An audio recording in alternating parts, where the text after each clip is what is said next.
on, you got this. I believe in you. I believe you can make a fool of yourself. I'm kidding. Welcome to Book Club. Except instead of books, it's games. Oh, and instead of a club, there's us two. But the rest of the idea is 100% the same. As every fortnight, we play one game solidly, Then come here to talk about it. and we want you to do the same. All the games are retro. Most of them are Sega, Some of them we've never played. or, we've just forgotten we've played them. Because we're old. Because we're old! Because we're old. Because we're old. The Book Club has one central theme. We play retro games for their quality. Games that deserve to still be played. There are some bonus old man memories to be had, but you don't need nostalgia if the game is awesome. We're going to prove it. In the Book Club. Well, hello, and welcome to what is episode 5 of the book club. Do you like the way? Congratulations. Yeah, do you like the way I mimed out the 5 as if we haven't just literally 2 seconds ago counted? I know. But look, the trusty viewers don't know that I don't know these off the top of my head. Yeah, Don't give away the secrets and show them behind the curtain. too late. How you doing? Oh, I'm okay. Yeah, doing good. How are you? I'm okay. Good. What feels like now quite a regular opening sequence, I'm going to talk about my t-shirt because regular viewers of the podcast, of which at time of recording there are none because we haven't launched the channel yet, but regular viewers will be aware that you've worn this very same t-shirt. I was gonna point that out, but I thought, should I say that? No, just leave it. And I just want to set the record straight that we do indeed swap clothes generally. Yes, this will be your shirt on the next episode. So. That's and a I cool ain't shirt, even gonna wash it. Oh, I haven't seen that before. What is that one? I haven't seen that. Even while I've been talking about it. I think Martins gave it to me. It's pretty old. It's like it actually all used to be all blue where the grey bits are, but the bits started peeling off. But it's when I was really into Street Fighter and arcade sticks and all that stuff. I don't know what the writing says there. I could say anything. It could be terrible, but I'm gonna have to translate it. Yeah. Yeah.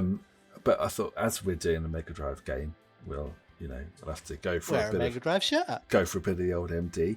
Oh, well, yeah. as I've teased it, let's launch straight in. What are we talking about today? Okay.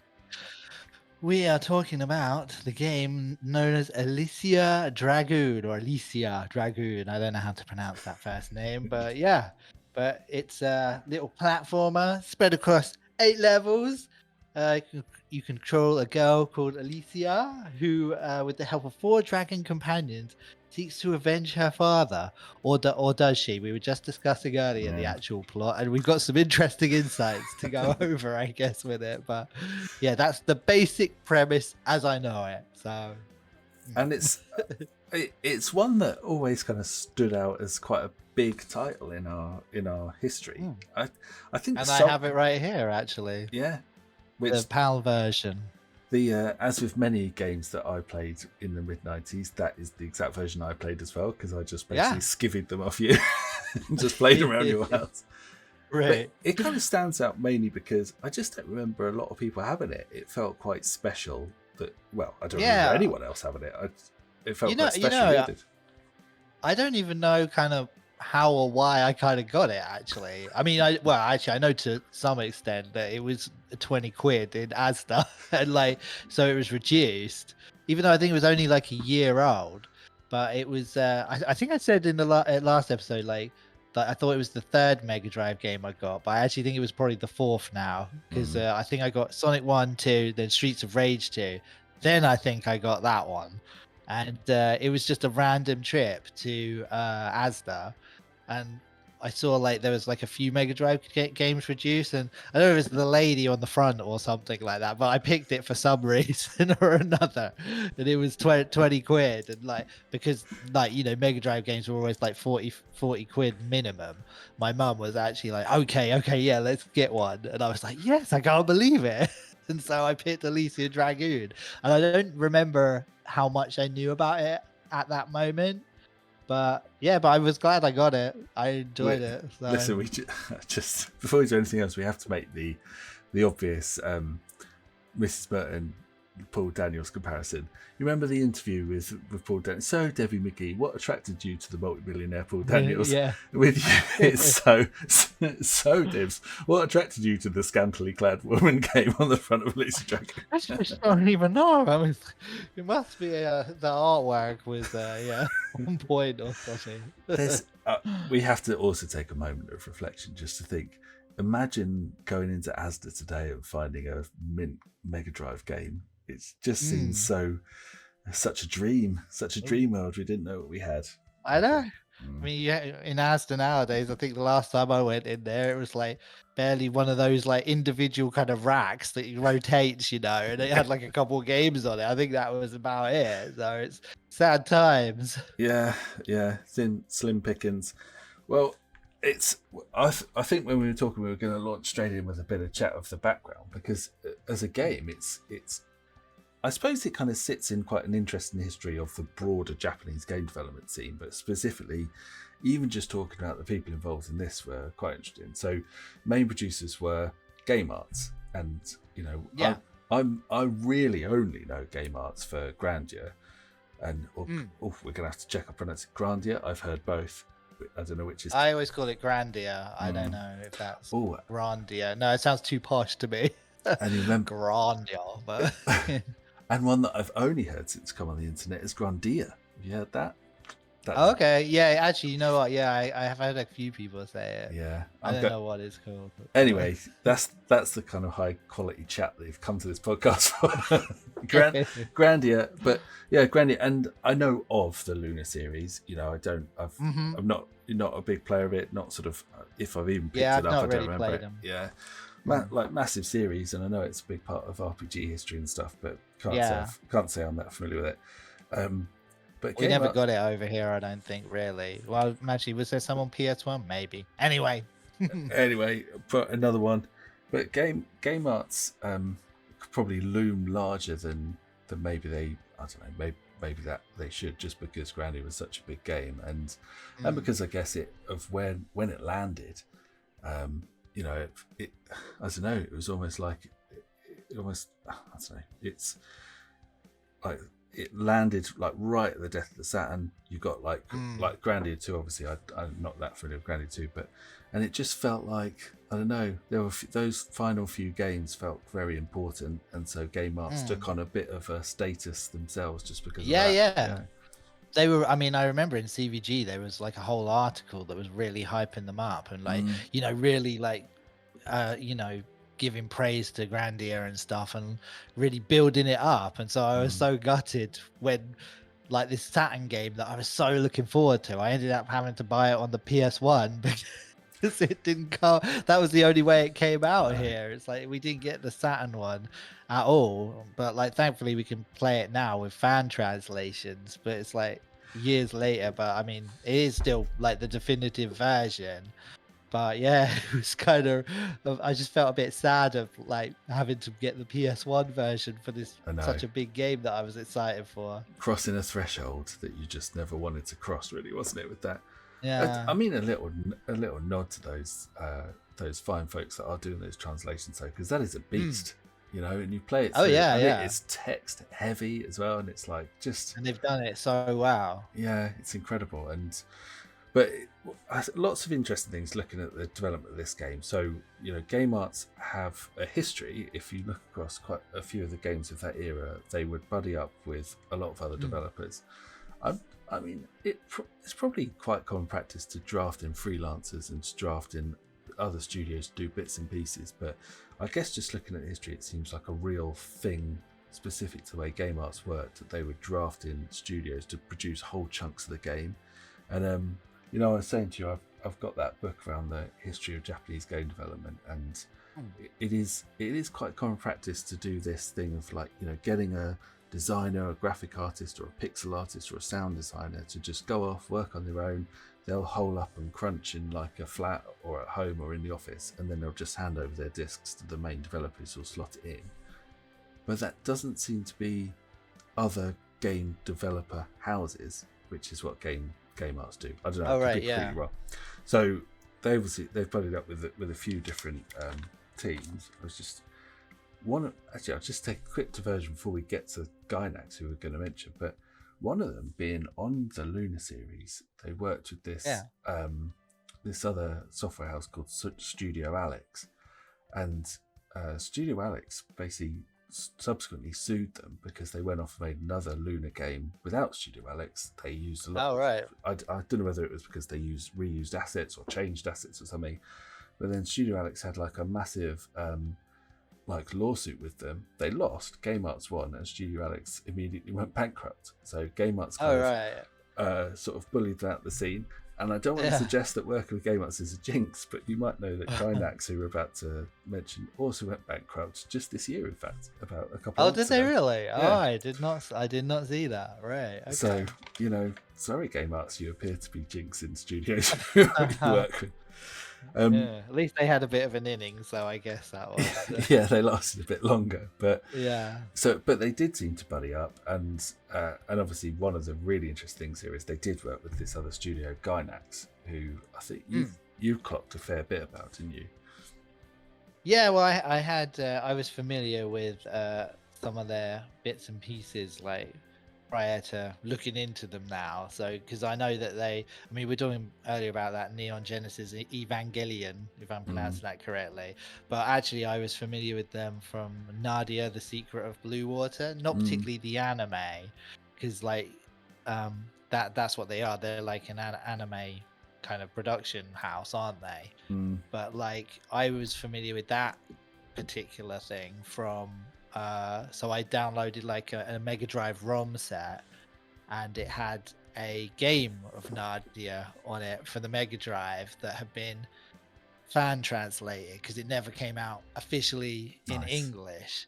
And I started playing that game, and I really enjoyed it. It's like a little RPG, and the story's based off of like 20,000 Leagues Under the Sea, and it's just like, it's kind of like I just started it up, and then I found myself drawn into it, and then I was playing it across multiple days and stuff, and it was pretty cool. So is that a game that Gainax have worked with a game developer on, or is this actually a Gainax produced thing?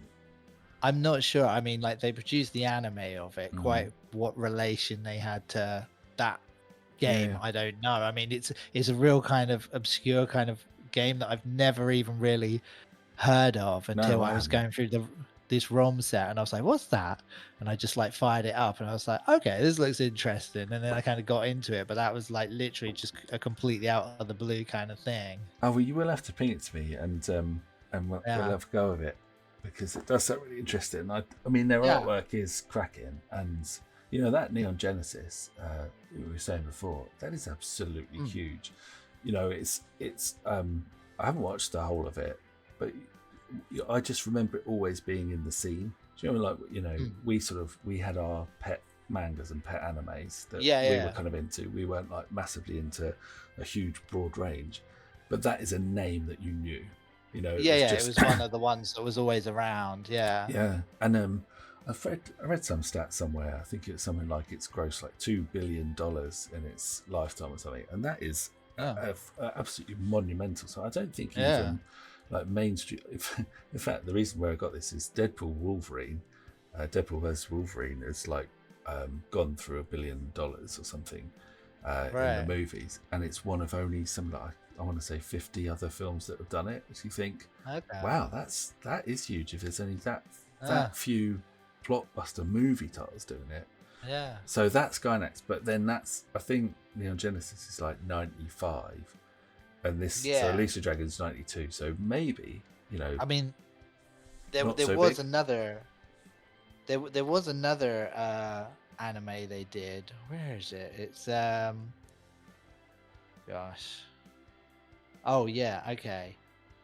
So it's Nausicaa of the Valley of the Wind, which was a title that I always used to see in the shops. I think it's from it's 1985, and it kind of comes under the Studio Ghibli umbrella because they put it out, even though like that movie like predates Ghibli as a company apparently. but they did release and distribute it. So that was one that I always saw around, and that actually has the artwork in it. You know, that we were talking about on text, like Mm. where it had the kind of big monstrous thing with the red eyes on it Yeah, that like looks very, very the big similar. blimpy thing with the eyes. Yeah, Yeah, yeah, yeah, and it's like very similar to the flying beast thing in Alisia Dragoon. So it was like cool to see that, and then be like, all right, so these guys, like this influence, you can see that in the game. And it was like, yeah, I think it was which level is that? I think it's level 3. level Like 3. it's like Yeah, a big flying ship kind of thing with like a, is it got like an eagle's head, or it's got like some animal or something like that on it? But yeah, you can clearly see that influence from the anime like kind of translating through to the yeah. game, and I thought that was pretty cool. We'll have to sit them side by side because they are actually. It's really notable, actually. Although when I was playing it, the only thing I really noticed was how bloody annoying those gun turrets were that just get Oh like yeah, clipping yeah, my yeah. heels all the time. But Yeah, they drop you in the deep end at that level, don't they? There's no messing around. it's mentioned in that Shmuplations translated interview that I sent off to, and again another shout out to Shmuplations because they're so good. But the way they phrased it was something like, I think Game Arts presented with, they just had an idea they wanted an airship or a spaceship, and Yeah, so and then asked they Gainax got to do both it. in it, I think. Yeah, and then Gainax were like, Level 6 is a crashed spaceship, I think. don't tease me Anyway, of talk continue. about after level 5. You know I Oh, pathetically okay, didn't sorry. get past. But it makes me laugh because the way they phrased it was almost like, yeah, they came to us wanting this airship. And we thought, oh, I know, why don't we make it like a living thing with eyes or whatever? And I was Right. thinking, it really sounds like what they really mean is, why don't we just drag some of our drawings off the shelf and Yeah. rehash those? But I mean, it's really Well, it good. looks cool. Mm. Yeah, looks It does. good. That artwork, the artworks you sent me pics of, we have to post those because they're absolutely gorgeous. I mean, they really are beautiful things. Like, Yeah, well, I'll give a shout out to the dudes who did it. So Yoshimi Kanda and Hajime Sato, they were the game designers for all that kind of stuff. So they did like all the artwork and like a lot of like basically the designs that went into the game. And I think it was Hajime Sato who was those images that I sent you. That was like really good, cool looking monsters that were in the game. So it was pretty cool to see the design sketches of those, like how they originally started out. Yeah, and it seems like their sprite work's really faithful to their designs as well, actually. Yeah. I think that was in that same interview. But we were laughing earlier because I mean, Gainax only get a. I got this from Moby Games rather than from the actual game credits because once again, if we remember, I haven't completed it, but. Gainax only get a special thanks, so they don't get a credit or a co-development credit. They get a special thanks, and if you read that interview, it really sounds like a lot of their artwork wasn't just concept art or knocking up a few of the sprites. It really fed into the game. So they say that Game Arts kind of presented with the idea it was early drafts of the story. It was robots. It was kind of future. And it was their artwork and their interpretations that took it down the fantasy route with the monsters and the dragons and all of that stuff. Right. And even the like choosable dragon system kind of came from conversations with Gainax, and it just seems a bit of a cheat. It seems to have done loads of work. The game, one of the most notable things about the game is its artwork and its graphics. Yeah, and its yeah, style. Totally. Yeah. And yet they get a measy little special thanks. Yeah, they Stick your doff special their thanks hats up. very briefly, and off they go. But I do think that's true, isn't it? It's one of the memorable things now about the game is it's kind of its own esoteric, like unique look. It is a cracking looking game. The sprite work and a lot of the not all of them, but a lot of the backgrounds are really really captivating. And and the style of it, there's plenty of other fantasy games out there, but this one just kind of, it does seem to have a feel of a world, doesn't it? Some quite a cohesive look to it all. Yeah, definitely. Yeah. No, I mean, like, to be honest, I kind of appreciate it more now than I did at the time, because I think kind of like some of the color schemes and that they use, it kind of like it was harking a little bit back to some of the really early Mega Drive games. Like, I mean, it came out in like 1992, but it had a bit of a 1990 kind of look about it. Like, it Yeah. wasn't like the really early Mega Drive stuff, but it kind of wasn't like, you know, in 1992 we had Sonic 1 already, and that like obviously looks amazing. Sonic 2 was about to come out, and it kind of, you know, didn't quite look up to that. But actually, when I look at it now with different eyes, I can kind of appreciate it a little more than I did at the time. And I do really like it now. Like, I just like appreciate, like, you know, the work that went into it and stuff. It just looks really cool. And like looking into how all the designs ended up making it what it is, it's just like, you know, I just like look at it with different eyes now, I suppose, and yeah, really enjoy it. And it probably is. Again, I suppose I'm repeating it, but it probably is the Gainax influence, the kind of, Yeah, that work that really stands the test of time. Because you're right, it is in the animation, the color palette and stuff. It's an early title. You know, you think of the likes of, you know, later releases. I'm going to pick some very non-Alisia examples, but Flashback, Earthworm Jim, Lion King, Aladdin, you know, the kind of beautiful colors, wonderful animation, really pretty looking games that Mega Drive started churning out later on in its life. This is earlier. This is an earlier title. But it's at that watershed, and so probably even at the time you kind of thought, you know, it feels starting to feel a little bit of a dated style, but you're right, when you look back it looks a lot prettier. And that's definitely like it a lot more. It's definitely true of the cover art as well, isn't it? Because you think you didn't really see those really sort of this really intricate, like hand-drawn fantasy style covers later in the Mega Drive's life. You know, they tended to be more computer generated or like simple colors and stuff. Yeah. And it really stood out, didn't it? I mean, it's, you know, even joking aside, it's a great bit of artwork on the front. Yeah, I actually looked up who did it. It was well, actually, you know what? I think it's not 100% confirmed who did it, but there was a guy called Boris Vallejo who did a lot of the Sega artwork for the Western launches.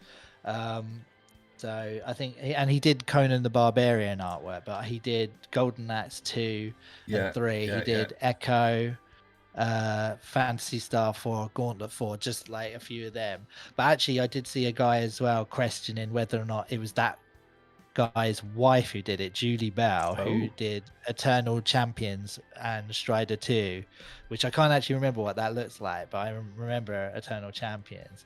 But yeah, basically they picked that artwork. It's kind of like, you know, more of a Golden Axe style looking thing for the West. I mean, I would say compared it's really Golden Axe. If you look at so I'm just sort of sneakily googling on the side, but if you look at Golden Axe 2, that's got like a massive green dragon and basically, well, that's the female protagonist. That's one of the ones he did. Yeah, it looks really like Alisia Dragoon. Yeah, totally. Yeah. Well, so his no, it's interesting because I was just talking about him the other day actually, because oh god, what's the name of that? The game's completely out of my head. Gainax, is that how you pronounce it? You know the shooting game. The shooting game where you're like an angel and I forget which way around it is. Is it Japan it's called Wings of War? Or is it over here it's called Wings of War? Anyway, it's we got Gainax. Of course you did, Yeah. But again, another one where you get different covers. So the Japanese one's got like this really gross looking like worm thing coming out. It's a dragon, and the angel's quite prominent. Same characters in the like US cover art, but it's just and PAL cover art, but very sort of different feel, both by the same guy. This one though, very very different covers in the like Japanese to English one, and it seems to go just a bit deeper than the style choice as well, because I think you were saying to me before that Alisia on the front cover of the PAL release is just that's not even the character in the game. I mean, like, what that was one, like I think I was saying earlier, it's like there was almost like a little bit of acceptance that there's some detachment from the artwork on the box to the actual game. Like, you know, for an extreme example, like bad box art Mega Man, like, you know, that hideous like kind of I can't Thing. even describe it, but yeah, Thing was like nothing like the actual character in the game. So, with those early games, you kind of just saw the picture and it's like, yeah, okay, the game looks different. You don't really think anything of it. But like the Japanese version, which is done by Takahoto Ito, who did Patlabor the movie and Yu-Gi-Oh! 5D animes, Ooh, nice. which I haven't seen. I know Patlabor, but but he did the Japanese cover, and like that character basically looks like the character in the game. It's like just the much more anime kind of style. Like basically, it's a good representation of Alisia actually in the software. So And it that's seems like their storyline is different as well. So that like the Japanese storyline, she's more of a kind of fairy mythical sprite kind of creature, which is how she's drawn on the Japanese cover art. Yeah, and obviously on ours she's portrayed like a barbarian or like one of the Gainax barbarians, really, isn't she? So sure, yeah. So I'm just getting the manual out now. So do you want me to read how they describe the story here for this power relay? Yeah. I'm going to have to put my glasses down like an old man. This is my favourite bit. This feels like the sort of Gaming for Ages story hour. Yeah. The thing is like, it's a rarity nowadays. Like everyone's playing ROMs to actually be able to pull out the manual and see, because that was like a considered part of the whole package, wasn't it? Yeah. So well, actually, just to start out, the story in the opening blurb in the game it comes across very strange because it doesn't really touch on a whole lot of stuff that is then mentioned in the story in the manual. So in the game, it just mentions a silver star that falls from the sky. For the second time, Alisia must seek out the object, and it was like, okay, right, and I kind of, just brushes over you sort of thing. You don't really even, there's not even too much to think about. But like, so in the manual, it says, the dreaded awakening, as Baldur, the prince of all things evil, nears the end of his dormancy, the cocoon in which he rests is transported to Earth by his aid, Orna. The world is still recovering from the devastating effects of Baldur's last visit. So on the back of the box, it says that was 13 years ago. It doesn't say that here. So, yeah. So Alisia Dragoon is the daughter of the magician who attempted to stop Baldur. When she was a child, Alisia's father was tortured to death before her very eyes. His final cries of agony ring in her ears even now. Inexplicably, Alisia's life was spared. She is now a woman with magical abilities rivaling that of her father. Baldur is going to wish he had killed me as well, she vows. Just turn the page. So it's just a tiny bit Harry Potter, J.K. Rowling. We know you've read this manual. Whatever. She's a big fan, obviously. But it says, Alisia must find Orna and the cocoon before Baldur awakens. Use her thunder magic to demolish enemies and summon any one of the 4 friendly monsters to help you. If Baldur awakens before you, can destroy the cocoon.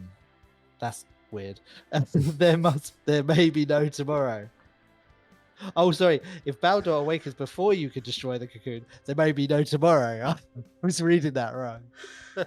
I felt you gave it a faithful recreation of Alisia, just her confusion that she felt having to take on the role out of the blue, and I thought you brought totally, yeah.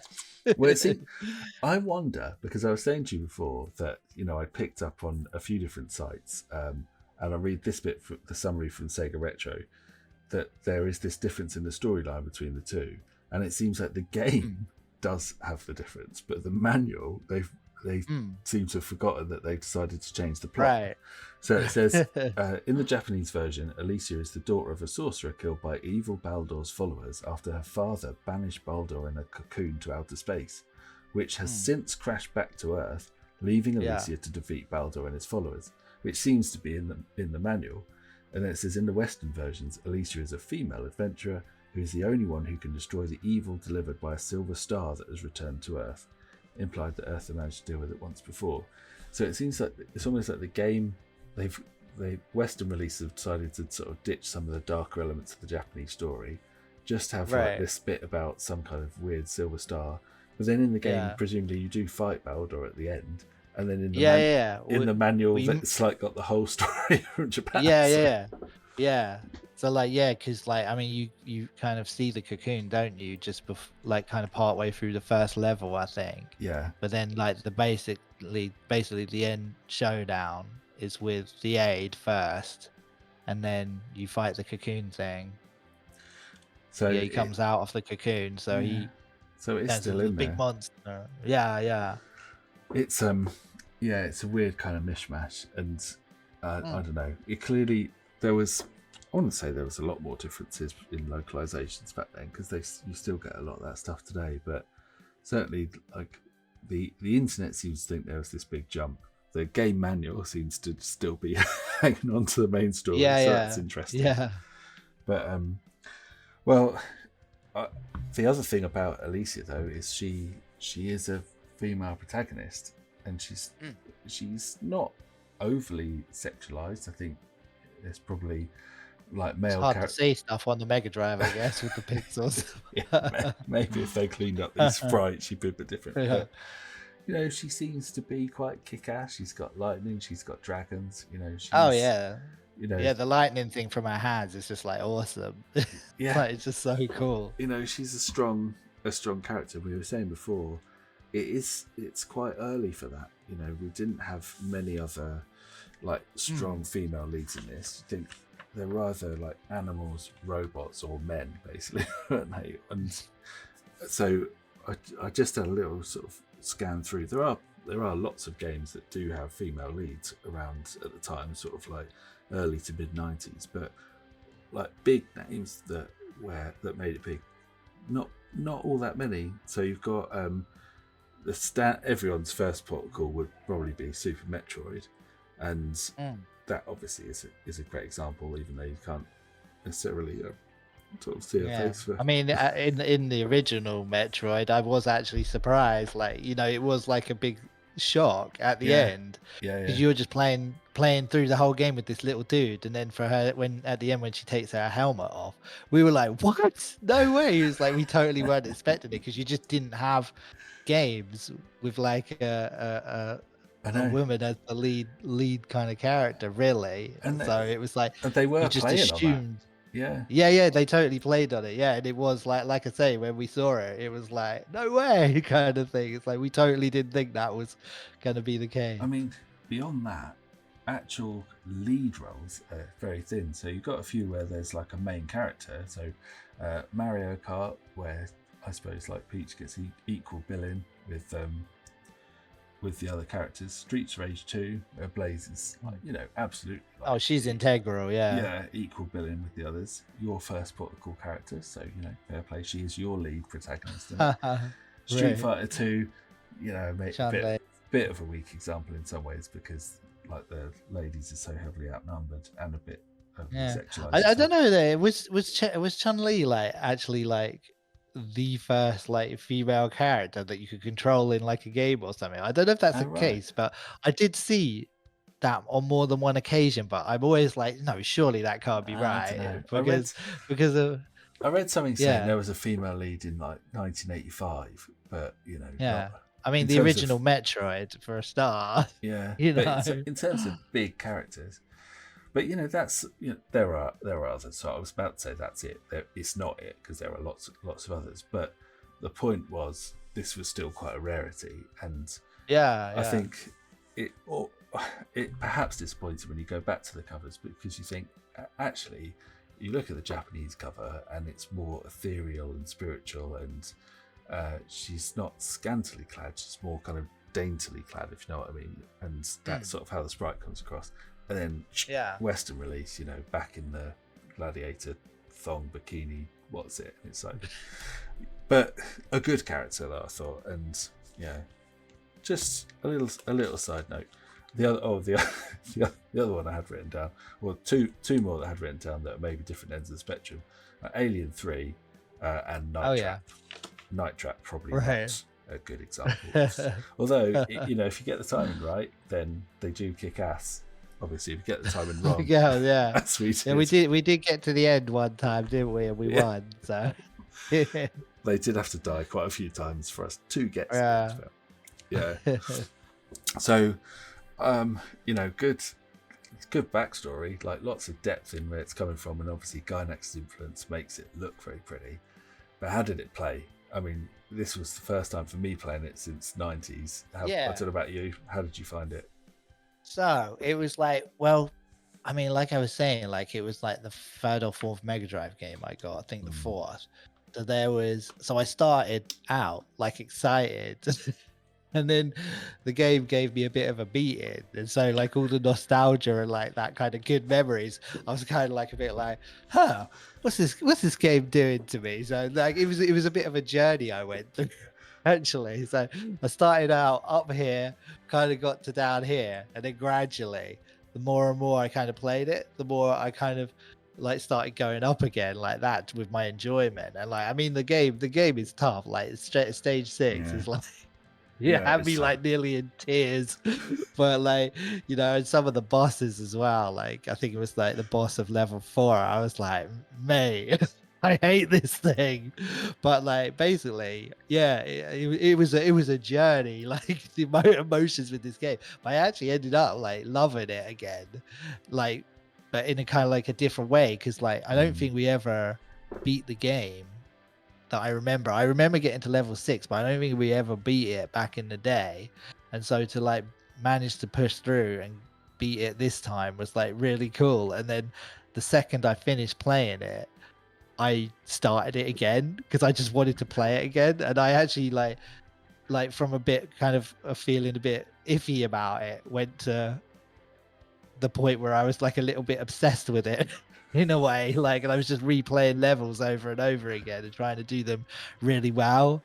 And it was, I just had a great time with it in the end, but I definitely had to push through and get to that point. And I'm not sure I really did push through, because I thought, actually, before I say how I found it, I was about kind of level 3 or 4 when I've been playing it for a few days, and I felt like I was starting to get the hang of it. I was kind of thinking, oh, okay, it's kind of like a side-scrolling, like, run a gun platform, whatever, side-scrolling, like bullet hell game. Like, do you know what I mean by that? It was a lot of stuff flying at you. It was almost like a lot of times you get a lot of sprites swooping in from both sides. You get a lot of little bullets just sort of randomly slaking across the screen. Sure. And it was, you just said you'd replayed it and you almost learned how to do it, or sort of trying to do the levels better. And so I think that learning it is a part of it. That was the only way I could get through it. You learn, like, the bosses, like, you learn patterns for the most part, otherwise they'll just like kill you pretty quickly and pretty easily. It's like a bit of memorization that is kind of a bit absent from a lot of games these days. It was like having to dial back into the old way of thinking and stuff for me. So I mean, if not kind of learning the whole pattern, it was definitely like a few bits where maybe the gameplay was like a bit cheaty, a bit cheap. It was like it would just hit you hard, and the only way that you would get through it unscathed was to learn it. So a lot of times where you'd be having an attack from one side and you'd get one from another, and really there was no way the first playthrough you'd ever have been able to defend the attack from the other side. You just had to know it was coming, and that was about that was the replay. And it was it kind of feeds into the simplicity of the attack. I mean, ultimately, Alisia herself, she's only really got 2 attacks. You've got the direct lightning, which is self-targeting, really, isn't it? As long as you're facing the right way, and then her sort of charged up all-screen lightning attack. And my immediate reaction was, God, it is really simple, and I don't feel like I'm in control. I read back the Mean Machines review, and I think it was your man Jazz who was saying exactly the same. At first I thought it was really simple, but then you do start to learn there is a bit of skill to it. But the skill is not so much in the attack, is it? It's more about positioning yourself, dodging the attacks, like using your full screen zap at the right time, and obviously but all that said, it is still quite simple. I mean, I think of like a later title, and my head will always go to Gunstar Heroes for complexity of attacks, but you just think about how much more you could do in terms of attack, right? Or even, like, I don't know how I'm comparing this game to it a second time, but even to Earthworm Jim, where you think where you've got full directional shooting, You know, and Okay, yeah. you can make quite a lot of being able to, like, obviously target enemies and also dig through stages to new and Earthrealm Gym. And it is simplistic. And so I wonder if you felt, does that take away from it? Or do you just, you know, is it part of the Um, feel of the game, this power that's coming through your hands? I don't know, because like I think like the lock-on kind of lightning thing. It was sometimes like I would get like have a few moments of frustration where I'd have to reposition myself because it's not locking on to what I I wanted it to. So Yeah. there was like a lot of movement and stuff like that. And also when it does do the full screen thing, it kind of shoots out forward first and then goes round you. And then if it hasn't killed what you kind of want it to kill in front of you, that can still be there while the whole lightning kind of goes around in like a big circle kind of thing.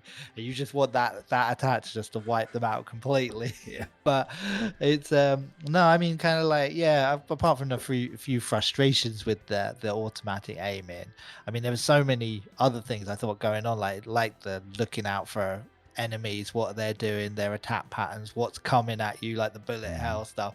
And then also one of the other big things was monitoring your dragons, because they eat up a lot of shots and stuff.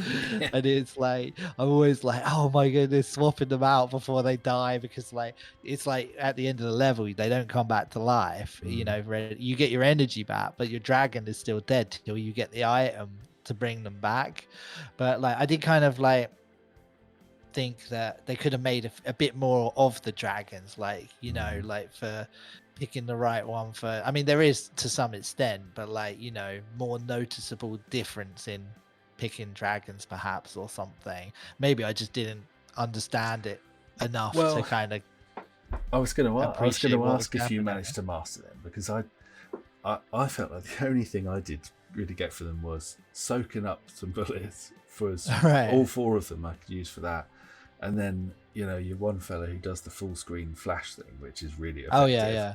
You know, he was like my beast, but I never quite felt like the other 3 I really ever got them to do anything that useful. Like I never noticed that they actually took anyone out. Yeah, I mean, like I say, I probably didn't understand them enough, but like on the last boss, I used the little sun-looking one that would kind of go around, and he wasn't like getting hurt for like a long time, so some conditions must have been in place to kind of. But like but he was useful in that situation of helping me to take down the end boss and stuff. So Yeah. it's you know, like I say, there was probably a lot more depth to them than I understood. And I could see there was more to it in terms, you know, that not only managing them to stop them dying, but it was like you had to swap them out to level them up and try and keep the leveling up spread. Yeah, between yeah, them you and have to, stuff. before you pick up the item, make sure you got the dragon you want to improve and stuff. Yeah, but like I don't know, yeah, I quite liked the depth of what was going on, really, I suppose. So yeah, I kind of enjoyed it. I think there was one thing, and I think as I started slowly getting better, it's lessened a bit. There was one thing that really niggled me, which was, and it sounds so pedantic now I'm going to say it, but it was the tiny little pause every time you got hit. It really wound me up. It was like, so you know what I mean? Right. So you're walking along, like you take a stray bullet to the leg or whatever. She lets out a little yeep, little squeak, yeah. and she also just freezes for a second, so you can't move left or right. It's very rare. It doesn't make any practical difference because you do get a little invincibility or invulnerability afterwards. Yeah. Don't you, for half a second? But I just found it really frustrating. It was just like a real. I couldn't. Sorry, go on. Well, I was going to say I couldn't think of another game where you get that immobilizing effect. It's like, mate, Castlevania. I was gonna say, compared to Castlevania, the knockback thing. It's like I didn't even really clock it in Alisia Dragoon, because like I played Castlevania so much, and it's like, I mean, that's an annoying thing. That it's a frustration. I mean, it's like I mean, you kind of like accept it, but like, you know, if I really went back to basics, I mean, that is a really annoying thing to knock back all the time, like falling down the holes and stuff like that. It's like, oh, come on with the stupid knockback. But I think they actually did versions where you could turn it off because it was so annoying.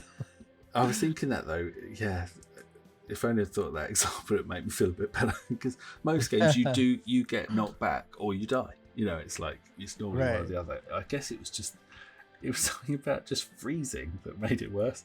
Yeah. I've read some interesting stuff recently about like developers and the high expectations of the game publishers and all the the bosses of the companies and stuff that would come to them at completion and say it's too easy, make it harder.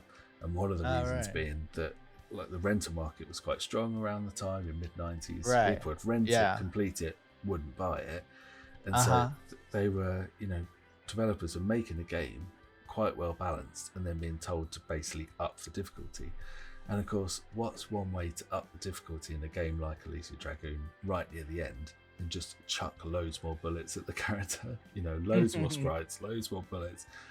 It just felt a bit like that to me. It was a bit like at times it wasn't like a fun attack pattern. It just felt like it wanted to take some health off me, and that was that. And Yeah. Well, I think as well early in the game, it knows that it's doing that to you, and then it almost always gives you energy right after. It's like, we've let you have it. You couldn't have anticipated this. You couldn't have avoided it. So we know you're going to be like, down some energy. Here's a piece of energy for you. But later in the game, it's still doing that, but it ain't giving you the energy. And like I say, on level 6, it's like, oh man, some of the parts of it are so frustrating that I was like losing my mind or something. Because it felt like the enemies were like spawning under your feet, and it's like endless respawning as well. It's like it was just merciless. I mean, thankfully and weirdly, the end boss of that stage is like really oddly easy, but like it's the getting to that. It's like the whole build up. It was just like hammering me. No, I it was is painful. Like, losing the plot. It's funny actually. Like it just occurred to me. I was playing Alisia Dragoon, and on level 5 there is another bit where enemies spawn out the ground, like you say. Yeah. And not because of that, but coincidentally, I did then get some kind of yearning to play Castlevania. I think it was just some kind of similarity in the gameplay. Yeah, I can see that. Yeah. But again, like same thing, you do get enemies spawning from the ground right from the get-go, like sort of early on in level 1, isn't it? And they spawn and they grab your ankles and you can't move. And that's very like Castlevania. In Castlevania 4, you have to do the wiggle side to side, don't you? And like in Alisia Dragoon, you do that. But I do remember there's a bit on level 5 was my cap, and basically what happened was I saved it, came back to it, forgot where I was, and because you can do a bit of exploration, which we must come to in a second, but I forgot where I was, ended up essentially retracing my steps back to the whole beginning of the level unwittingly. And just experiencing everything it had to throw at me. On the mountain. On the mountain. Stage. What stage was it? Sorry? No, it's not mountain. Oh, in the caves. It's the caves. Those red caves. Yeah. And it's you have the respawning zombies. You have things coming out of the ground. You have jets of steam that don't seem to have any kind of pattern to them. And it's like, I think you can fall down places and return to quite a few areas earlier that you've already traversed. From the top of my head. It killed it. I mean, I think if we'd have, we're obviously like playing the games and then we know we're going to sort of be finishing by a certain date. Maybe if I'd have had longer, I'd have persevered because I was like, I really want to complete it. But that killed it because I was just the whole level. Yeah, I mean, it wasn't the most fun level, to be honest, I guess. But no, I still enjoyed it. I feel like it's not one like I'd pick up like for fun now. I feel like I'd pick it up because I want to finish it. I did. Yeah. I really liked picking up a game for now and kind of like delving into the look of it. It is a classic looking 16-bit game, And it's got. I found the first level was quite fun and then sort of ground to a halt. So I got a good go out of it. Yeah, I mean, like I think like one of the other big things that we should touch on was the music, and it was like when the minute I started level 1, it was like one of those things where it like hit me, and it's like I wanted to just stand there and listen to the music because that opening track is like so good. It's like got this really mysterious kind of like, you know, starting out on your adventure kind of like epicness to it. Like I can't really describe it, but it was so good. And I'm trying to think what really stuck, because I don't think it was the very first music that I loved. But it's really early on where you go into an inside there, and you know you're kind of zigzagging downwards down some bits, and there's loads of rooms to find in that bit. It's really early on. It might be the first level. It's right after that first opening section. So the music I'm talking about, that's the next part of that stage. Yeah, that is an absolutely cracking tune. That's really top tier, right up there with like everything. I didn't sort of clock that many of the tracks afterwards, but that one's fantastic. I mean, like it's got so many good tracks in it. Like I think it was it level 3? I think it was. There was another really good one. So that's the one where you're traversing all over the mountain. And it's got that kind of red dragony thing with the skull head, like that you fight. But that was another one. And actually, they kind of played on that melody for the end music as well. I think it was. But I mean, just so many good songs in it. Good bits of music. Did the music for this? Was it in-house? Because I was going to say, you know, we were talking before about the outsourcing. So one of the things that Gainax did a lot was work with this company, Meccano Associates, who's or Meccano. I want to say Meccano because that's the building, but Meccano or whatever Associates, and they crop up in a lot of cases. I don't think they were on this one though. I'm not sure. I looked up who the composer was, and it actually gave a list of 5 names. None of them I could pronounce. It was a bunch of Japanese names, and you know, that's not my forte.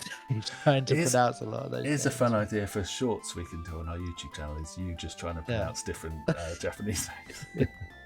That could work. It's really good. I mean, I don't know why I'm laughing. I'm just as bad as doing it. I must mention something on that same level which really stands out, because even when I was kind of struggling with some of the difficulty bit and taking a beating, I did really enjoy the exploration part of it, because there's loads of secret rooms. There's even secret rooms off secret rooms. You know, you can just keep going in, to the point where it didn't feel like they were massive reveals. It just felt like it was exploration. It just felt as part of the game, and I like that. You know, I like the fact that it didn't feel too linear, even though the level design is very linear. But because you just had these little offshoots to go on, it was good. And you know, and there was a little bit of looping back around, a bit of Vania stuff where you could kind of like get to one point and go back and something had moved or unlocked. I thought that was good, and it just made it feel a little bit more free and a little bit. It was a little break from the grind of getting battered by sprites. Right, well. It always feels good to find some secrets. Yeah, and that section, there's like a whole load of rooms off to the side, isn't it? Giving you like lots of goodies, and it's a nice thing to stumble upon. I did think that first section, because it's so early and it's so bountiful what you can get. I did think it was the developers going, just so you're aware, we have hidden stuff in this game. You know, just you know, real strong heads up there. Heads up. Yeah.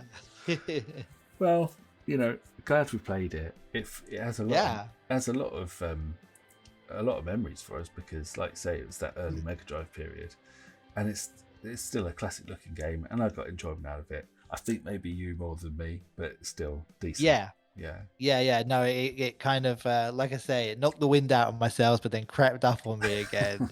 And I was like, I like this game, this is really cool. So I was happy that we played it again. Have you got any little nuggets I've missed? I think they're the main things I was thinking of. I think just scanning my notes, I think we've hit most of the points I jotted down. So we're so slick. Well, in that case, let's turn our attentions to our next game, because it's another exciting one. And I think we actually said when we were partway through playing this, let's go for something that's a little bit easy breezy, a little bit of a palate cleanser after the difficulty of Alisia Dragoon. So do you want to put us out of our misery? What are we going to next? So it is the original Sonic the Hedgehog. However, this is not the Mega Drive version. We are going 8-bit. So it's the Game Gear and Master System versions we've been playing. So yeah, that's what we're going to be going for the next time. Plot twist. You know, and It's a gem of one for me because this for me the game go on, but it was like heavily part of my like gaming origin story. You know, this was like this is one of my like really early, let's say, console games. I'd not long been off Amstrad when I was playing Sonic, and right, and I can one of my actual earliest memories, which I'll save for the podcast, is like based around like playing this game in the classroom at school. You know, it's like deeply ingrained. So this is an exciting one for me. And I've played a little bit of already, as I know you have, and it's just still so beautiful. So I love it. It's amazing. Yeah, but anyway, we like to say we won't spoil too much our opinions now, but but yeah, we're gonna be having some fun with that one, that's for sure. It's a good game. Yeah, no, looking forward to it big time. And I can even hear the tunes knocking around in my head as we speak. Oh yeah, the one that Janet Jackson ripped off and all that from Bridge Zone and things. We've got to bring that in. I did play that level and thought, you really can hear it once you know it's there. Totally. Yeah. Well, I think it's like not even like a rumor. I think they admitted to it, didn't they? I don't know, but who knows? We will delve into that next time. So, nice tension building. Yeah. So, So we're about there, are we? I think so. Yeah. Yeah. Wow. I guess then, with all that being said, well, this has been great. Oh,